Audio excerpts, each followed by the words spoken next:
Welcome to Bible Story Time. I'm so glad you're here as we journey together into one of the most powerful and comforting stories in the Gospels. Jesus calms a storm, from Matthew 8:23 to 27. Today we're going to step into the boat with the disciples, feel the wind and waves around us, and discover what this miracle means for our own storms. Whether they're storms of fear, confusion, pressure, or uncertainty. The story begins simply. Then he got into the boat and his disciples followed him.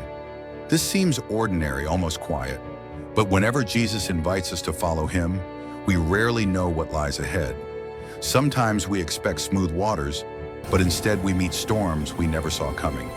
The disciples followed Jesus onto the lake and into a crisis that would test their faith like never before.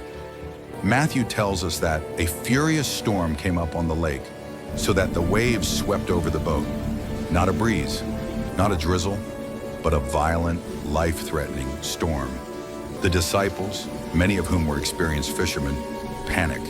These are men who grew up on this water. If they are afraid, it must be serious. They run to Jesus. Lord, save us! We're going to drown! Maybe you've prayed that prayer before. Lord, help me! Lord, I can't handle this! Lord, I'm drowning! Their cry reveals something familiar to all of us. We trust Jesus, but when the storm gets big enough, fear can still take over. Jesus wakes up, not in a panic, not startled, not shaken, but calm. His reply is gentle but challenging. Why are you afraid, O you of little faith? He is not scolding them for waking him. He is inviting them to trust. Trust beyond what their eyes can see. Trust that remains steady even when the winds howl. Then Jesus stands and rebukes the wind and the waves. And instantly, the storm stops. The sea becomes calm, smooth, quiet. The same power that spoke creation into being now speaks peace into chaos. The disciples are stunned. They whisper among themselves, What kind of man is this? Even the winds and the waves obey him. They entered the boat thinking they knew Jesus. They left the boat realizing they had only begun to understand him. This story is not just about the power of Jesus over nature. It is about his authority over everything that threatens us. Many times we also experience storms, emotional storms, financial storms, relationship storms, storms of anxiety or grief. Like the disciples, we may feel overwhelmed.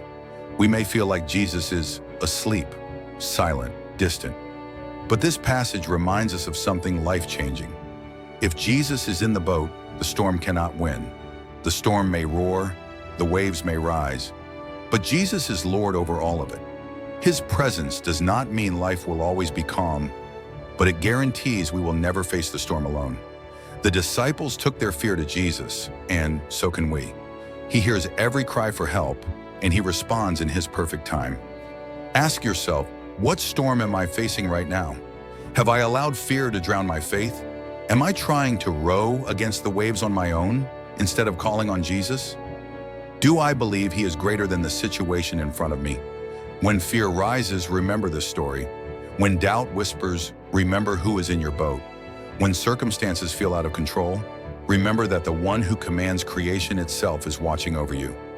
Faith is not pretending the storm isn't real.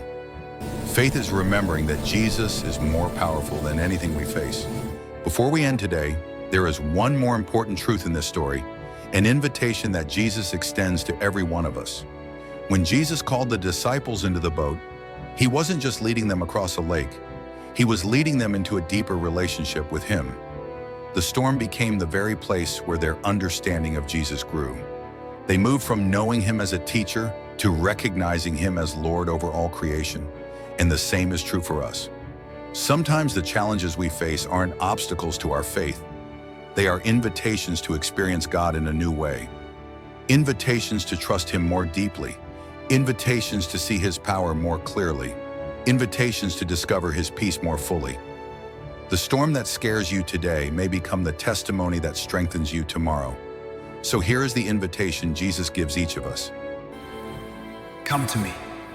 Bring your worries. Bring your fears.